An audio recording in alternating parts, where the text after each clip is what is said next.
وقولهم قلوبنا غلف بل طبع الله عليها بكفرهم فلا يؤمنون إلا قليلا وبكفرهم وقولهم على مريم بهتانا عظيما وقولهم إنا قتلنا المسيح عيسى ابن مريم رسول الله وما قتلوه وما صلبوه ولكن شبه لهم وإن الذين اختلفوا فيه لفي شك منه ما لهم به من علم إلا اتباع الظن وما قتلوه يقينا بل رفعه الله إليه وكان الله عزيزا حكيما وإن من أهل الكتاب إلا ليؤمنن به قبل موته ويوم القيامة يكون عليهم شهيدا فبظلم من الذين هادوا حرمنا عليهم طيبات أحلت لهم وبصدهم عن سبيل الله كثيرا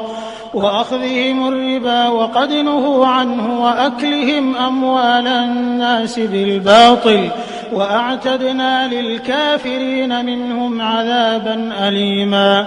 لكن الراسخون في العلم منهم والمؤمنون يؤمنون بما أنزل إليك وما أنزل من قبلك والمقيمين الصلاة والمؤتون الزكاة والمؤمنون بالله واليوم الآخر أولئك سنؤتيهم أجرا عظيما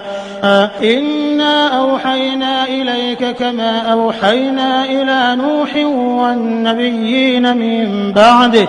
وأوحينا إلى إبراهيم وإسماعيل وإسحاق ويعقوب والأسباط وعيسى وأيوب ويونس وهارون وسليمان وآتينا داود زبورا ورسلا قد قصصناهم عليك من قبل ورسلا لم نقصصهم عليك وكلم الله موسى تكليما رسلا مبشرين ومنذرين لئلا يكون للناس على الله حجة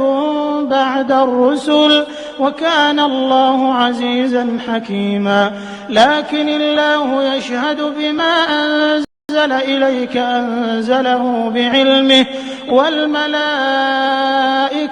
يشهدون وكفى بالله شهيدا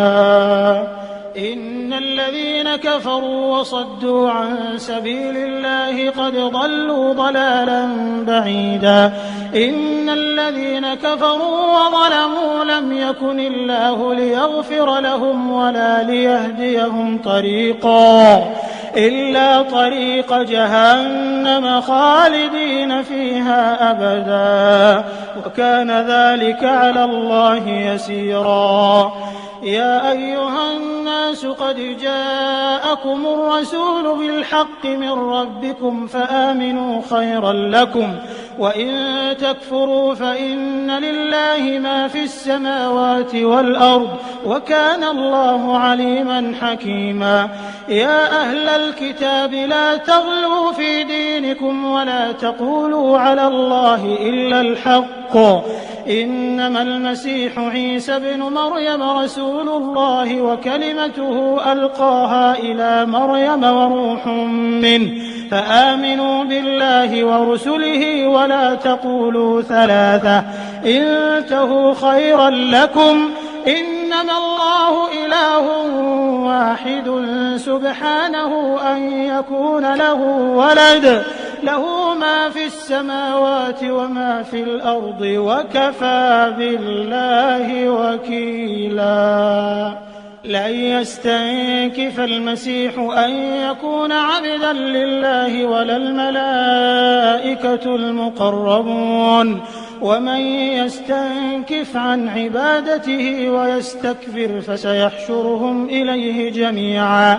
فأما الذين آمنوا وعملوا الصالحات فيوفيهم أجورهم ويزيدهم من فضله وأما الذين استنكفوا واستكبروا فيعذبهم عذابا أليما ولا يجدون لهم من دون الله وليا ولا نصيرا. يا أيها الناس قد جاءكم برهان من ربكم وأنزلنا إليكم نورا مبينا فأما الذين آمنوا بالله واعتصموا به في رحمة منه وفضل ويهديهم إليه صراطا مستقيما. يستفتونك قل الله يفتيكم في الكلالة إن امرؤ هلك ليس له ولد وله أخت فلها نصف ما ترك وهو يرثها إن لم يكن لها ولد فإن كانت اثنتين فلهما الثلثان مما ترك وإن كانوا إخوة رجالا ونساء فللذكر مثل حظ الأنثيين يبين الله لكم أن تضلوا والله بكل شيء عليم.